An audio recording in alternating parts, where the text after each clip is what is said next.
Ça fait plus de 3 semaines déjà qu'on parle d'un coup de force au Niger et la tension est toujours de mise entre la CEDEAO et la junte nigérienne. Pour comprendre davantage la situation au Niger, depuis Cotonou, pays voisin du Niger, nous sommes en ligne avec Paul Amoussou, journaliste béninois. Paul, bonjour. Bonjour Amandine. Depuis la chute du président Bazoum au Niger, la CEDEAO a mis en place un blocus sur le Niger. Quel est son impact sur la vie socio-économique des Nigériens? L'impact, si vous le voulez, on peut le mesurer rien qu'à la frontière bénino-nigérienne, où campent depuis quelques semaines un millier de camions qui sont bloqués justement du fait de ces sanctions prises par la CEDEAO. Et cela n'est pas sans rendre difficile la vie des populations nigériennes, car il faut le savoir, le Niger est un pays enclavé. Et en tant que pays de l'interland, il dépend de ses voisins côtiers, dont le Bénin, le Nigeria, en plus de dépendre de l'aide extérieure en termes d'appui budgétaire. Donc, suite à la crise de Covid et à la guerre en Ukraine, on sait que tous les pays sont impactés par l'inflation suite à ces sanctions. Donc, forcément, selon les informations concordantes, l'inflation repart de plus belle au Niger du fait de ces sanctions-là, car le Niger ne saurait s'en sortir sans ces ouvertures que lui offrent les autres pays, les pays voisins, justement. Donc, l'impact est important.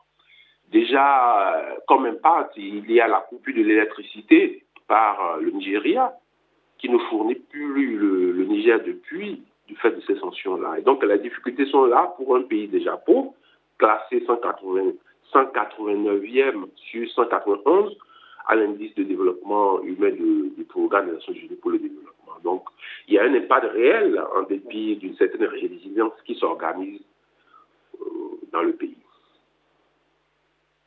Militaire du côté de la CEDEAO, je cite, pour rétablir l'ordre constitutionnel. Comment les choses évoluent-elles? Là-dessus, je peux vous dire que plus le temps passe, il faut être réaliste, plus le rétablissement de l'ordre constitutionnel, comme vous dites, devient problématique. D'autant plus que le spectre de l'intervention militaire mécanisée par la CEDEAO s'éloigne pour une raison fondamentale, la division des communautés africaines au sein de la CEDEAO, l'unanimité n'est pas faite pour cette question-là.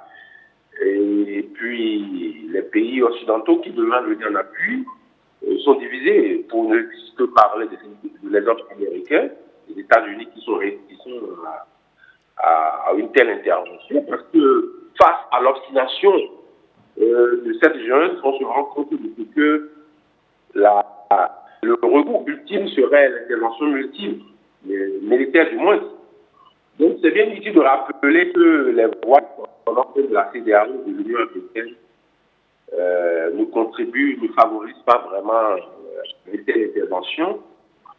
Et donc, consciente de cet état de vie, la zone nigérienne donne le torse pénal de la CEDEAO. Je vous fais noter qu'elle avait déjà choisi la veille au sommet de la conférence des chefs de la CEDEAO pour former un gouvernement.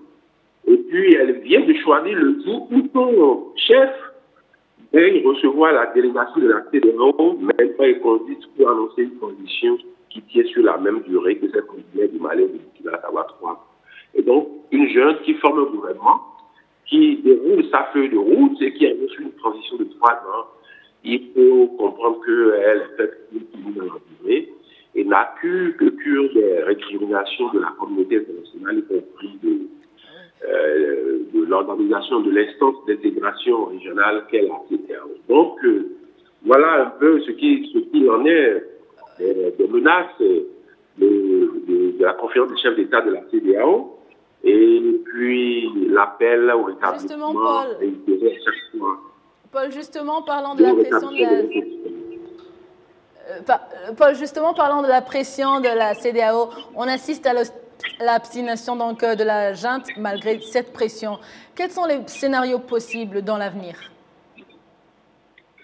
L'avenir, l'avenir nous le dira, parce que l'intervention militaire n'a pas déjà la vision populaire.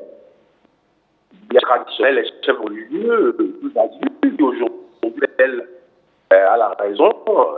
Et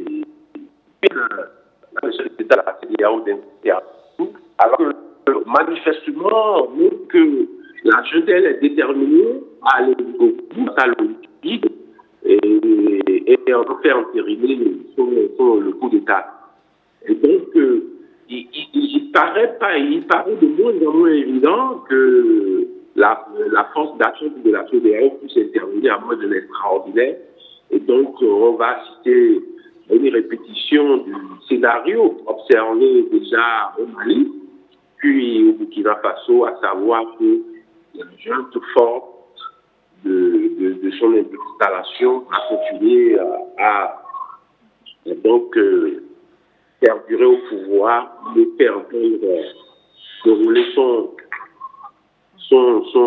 sa feuille de lutte. Donc, et cela pose, c'est vrai, certes, met en relief la crédibilité de la CEDEAO qui a fait preuve jusque-là de fermeté. Et on ne voit pas quelle mesure elle peut prendre, autrement que d'attendre que les taux des sanctions économiques ne puissent avoir raison, faire entendre raison à la junte nigérienne. Merci beaucoup. C'est le seul scénario possible pour rendre réversible la situation actuelle que nous ne pouvons pas laisser perdurer la communauté de la CEDEAO. Merci beaucoup, Paul. Oui. Merci à vous. Je rappelle que vous êtes directeur de publication La Nation, premier quotidien au Bénin. Merci beaucoup pour cet éclairage. Merci à vous. C'est un plaisir.